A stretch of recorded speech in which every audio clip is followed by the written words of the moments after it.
Break के बाद इस्तकबाल। अब बात करते हैं आत्मनिर्भर नारी शक्ति की।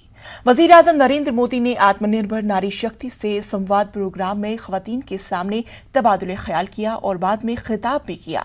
इस मौके पर वजीर आजम ने मुल्क की तरक्की में खवातीन की हिस्सेदारी पर रोशनी डाली। इसके अलावा पीएम मोदी ने मरकज की जानिब से खवातीन को बाइख्तियार बनाने के लिए की जा रही काविशों और स्कीमों को गिनवाया। स्वयं सहायता समूहों से जुड़ी बहनों से बातचीत कर रहा था तो उनका आत्मविश्वास मैं अनुभव करता था। आपने भी देखा होगा उनके अंदर आगे बढ़ने की ललक कैसी है, कुछ करने का जज्बा कैसा है। ये वाकई हम सबके लिए प्रेरक है। इससे हमें देश भर में चल रहे नारी शक्ति के सशक्त आंदोलन के दर्शन होते हैं।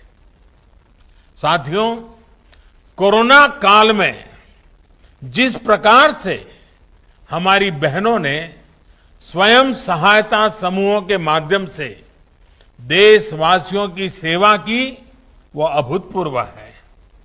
मास्क और सैनिटाइजर बनाना हो, आपके सखी समूहों का योगदान अतुलनीय रहा है।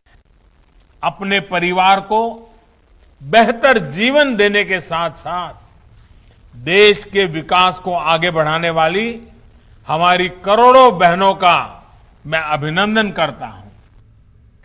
गाजियाबाद में एक इलाका है जो पीने